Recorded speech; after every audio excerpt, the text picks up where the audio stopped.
It is now my pleasure to introduce you to Mr. Yonatan Kuznitz, the head of the Karnei Shomron Council. He serves one of the largest and fastest growing communities in Samaria.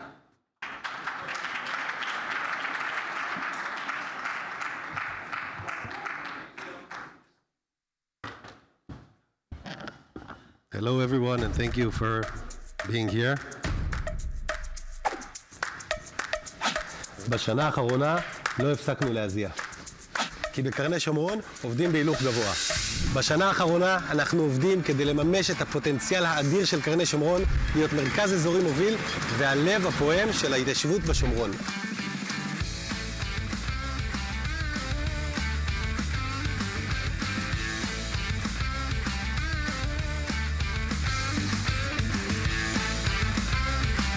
השקענו מיליונים במרכיבי ביטחון, בפרויקטים ביטחוניים ובהון האנושי של אגף הביטחון, כדי שכולנו נרגיש בטוחים בבית.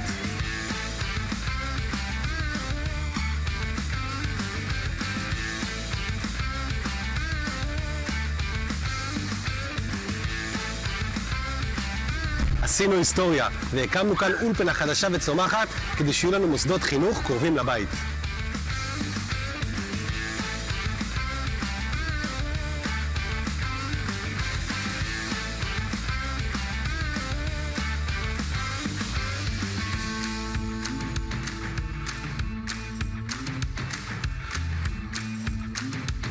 השקעה בתרבות וספורט היא השקעה באיכות החיים של כולנו, ואנחנו עושים את הכל כדי שזה יהיה קרוב לבית. קוזניץ!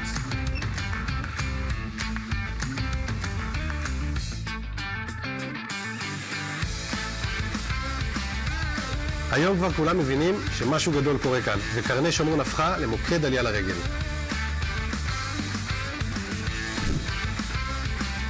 עבדנו השנה בכל הכוח, וברוך השם הספקנו הרבה, והכל מתוך אחריות וצמיחה כלכלית. יש עוד הרבה חלומות להגשים, אנחנו על זה.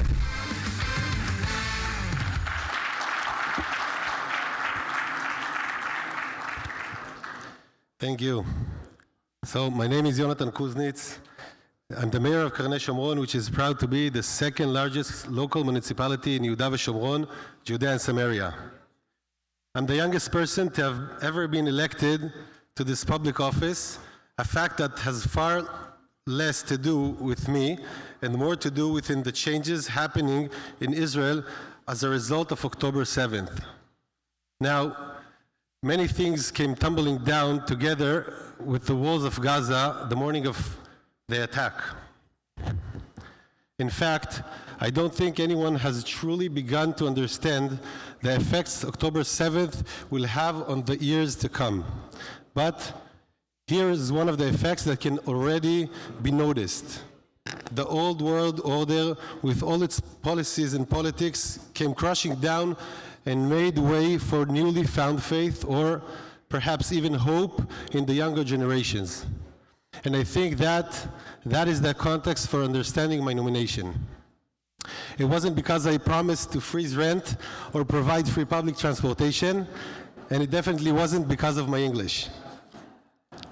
You see, I, like many, was called up that morning of Simchat Torah to my infantry unit of Golani graduates.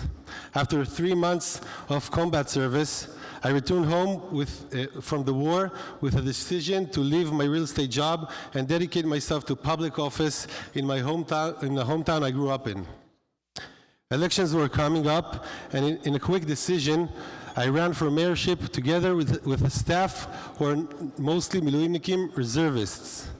We ran for office with a drive to better our municipality and give back to the community from which we received our education, ideology, and sense of home. Neve Aliza of Karnei Shomron, the neighborhood I grew up in, is an ideological powerhouse of devotion. We lost 14 members of the community during the war, 9 soldiers, 3 young ladies at Nova Music Festival, and 2 more from terror attacks. 75 members were wounded, most of which I grew up with. It is hard for me to say if I cried more times from the tragedies that happened or from the overwhelming acts of chesed and gvura that the Yishuv members did throughout the war. how they embarrassed the families of the wounded and the casualties, supporting the wives of reservists who are at the war. And just a small example, since the war began on Simchat Torah, all the young men left that morning with all the Sukkot still up. So as winter was coming and the husbands weren't coming home, our youth movements went house by house of each of the reservist families and took apart the Sukkot for them. These last 2 years have been experiences that are simply hard to put into words, both as a warrior and equally as a mayor of such an incredible community. And now, the war has ended. But to quote the song of Melanie C., it's just the beginning, it's not the end. Things will never be the same again. For so many soldiers, the glorious victory of our national war after 2 years marks the beginning of their own personal, lifelong battle. According to the IDF, as of today, 6,400 soldiers were wounded during the war. As you can all imagine, these wounded are certainly glorified heroes, with articles and items about them in the news, surrounded by famous singers, actors, and politicians who come for photo ops in the hospital. But soon, very soon, the stardust will settle. The adrenaline rush will go away. The celebrities will move on. And those soldiers will be left alone with their prosthetics, their nightmares, and their struggle to rehabilitate. We can't and we won't let that happen. We will fight for them as they have fought for us. We will not let them carry these wounds and scars by themselves.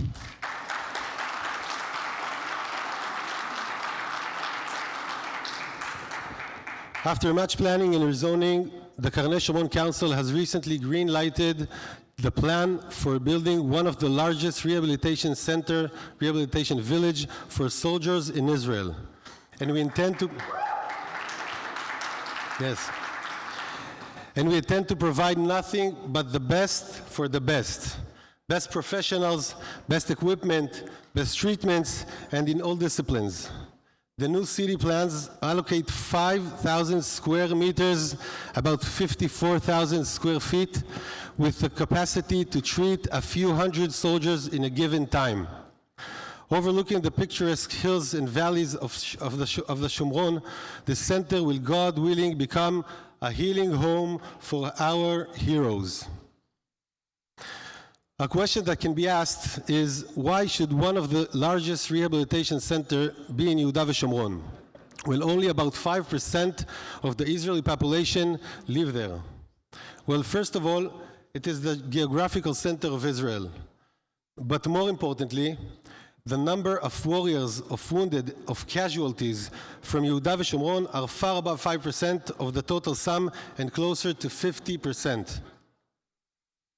I cannot give you a concrete number since the IDF sees this information as politically or socially sensitive.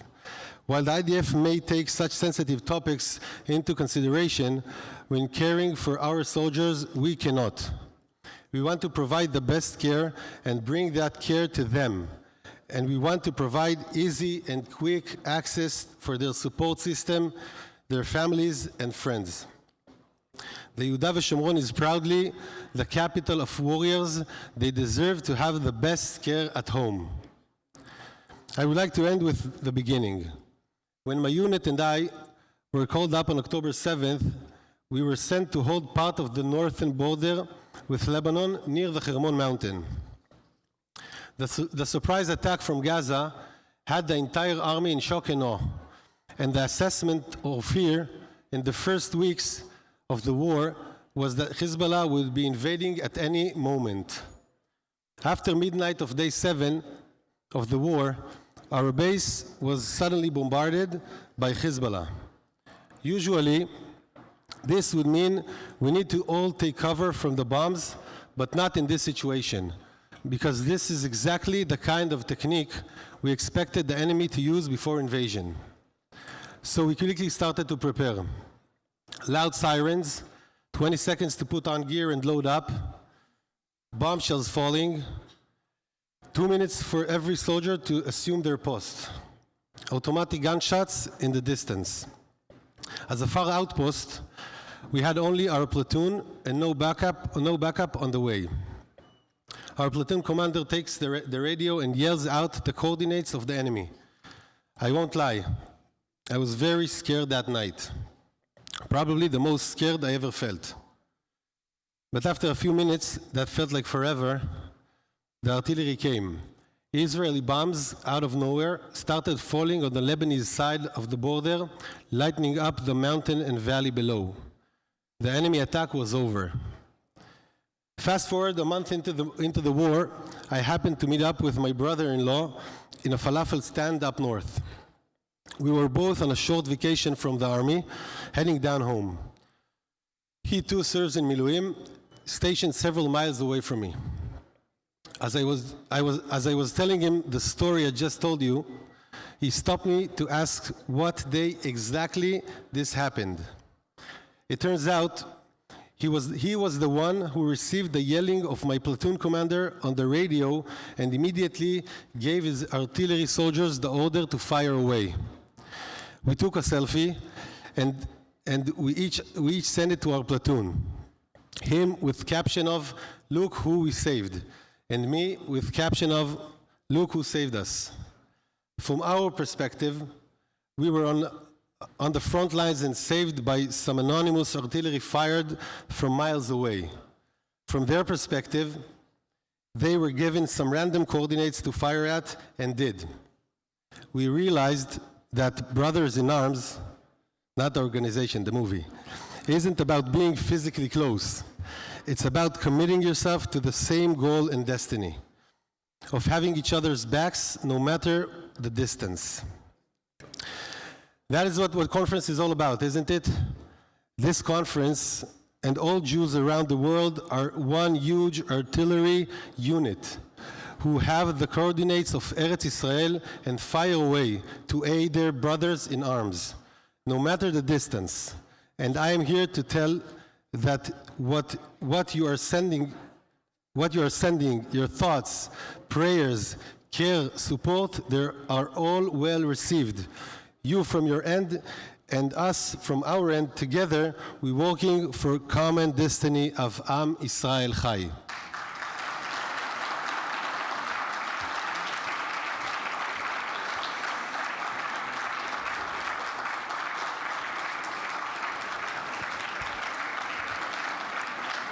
Thank you, thank you. Thank you. Even from miles away, you can save lives. You can heal traumas. You can help rehabilitate injuries. These random coordinates far away are home and lives being rehabilitated and rebuilt. In the last week's parasha, we learned about the struggle that defines us as a people. Yaakov struggling with Esav's angel. A struggle that gave birth to our new name, Israel. A struggle that he won, but left him wounded. Together, let us promise to never repeat the situation of Vayivater Yaakov levado. We will not leave our soldiers alone. I want to say something that is the first time I'm saying it here. I'm very proud to say that Karnei Shomron, a few hours ago, signed on a roof agreement of expanding to more 6,000 housing units in Karnei Shomron. We will make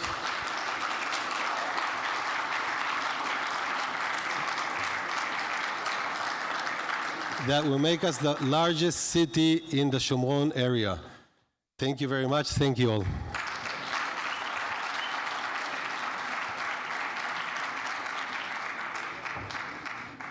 Thank you, Yonatan Kuznitz, for sharing this moving moment with us. And now, well, as you know, in Israel, just like in America,